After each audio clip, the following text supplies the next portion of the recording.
Iran ನಾವು Lebanon ಅನ್ನು ನಾವು ನೋಡ್ತೀವಿ, ನಮ್ಮ ರಕ್ಷಣೆಯಲ್ಲಿದೆ ಅಂತ ಹೇಳಿ ಇವ್ರದ್ದು, ನಾವೇ ಅವ್ರಿಗೇನೋ ದೊಡ್ಡ ಭದ್ರತೆಯನ್ನು ಕೊಡ್ತಾ ಇದ್ದೀವಿ ಅನ್ನೋ ರೀತಿಯಲ್ಲಿ.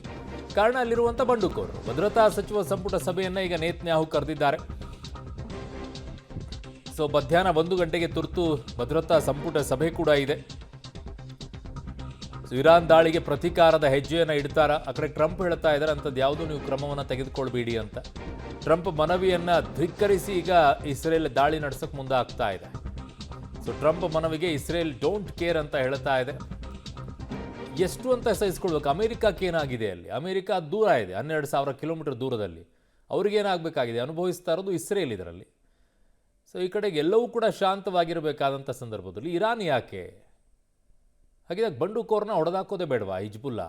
ತನಗೆ ಬೇಕಾಗಿರೋ ರೀತಿಯಲ್ಲಿ ಇರಾನ್ ಬಳಕೆಯನ್ನು ಮಾಡ್ಕೊಳ್ಳುತ್ತೆ. ಹಿಜ್ಬುಲ್ಲಾ ಬಂಡುಕೋರ ಟೆರರಿಸ್ಟ್ಗಳನ್ನು ಇಸ್ರೇಲ್ ಮೇಲೆ ದಾಳಿಗಳನ್ನು ಮಾಡಿಸುತ್ತೆ. ಅದೇ ಹಿಜ್ಬುಲ್ಲಾ ಬಂಡುಕೋರ ಮೂಲಕವಾಗಿ ಆ ಟೆರರಿಸ್ಟ್ಗಳನ್ನು ಇರಾನ್ ಬಳಕೆ ಮಾಡ್ಬೋದು. ಆದರೆ ಪ್ರಪಂಚದಲ್ಲಿರುವಂಥ ರಾಷ್ಟ್ರಗಳು ಯಾವುದು ಕೂಡ ಇರಾನಿಗೆ ಹೇಳೋದಿಲ್ಲ, ಯಾಕರಪ್ಪ ಅವ್ರನ್ನ ಬಳಕೆ ಮಾಡ್ತೀರಾ ಅಂತ ಹೇಳಿ.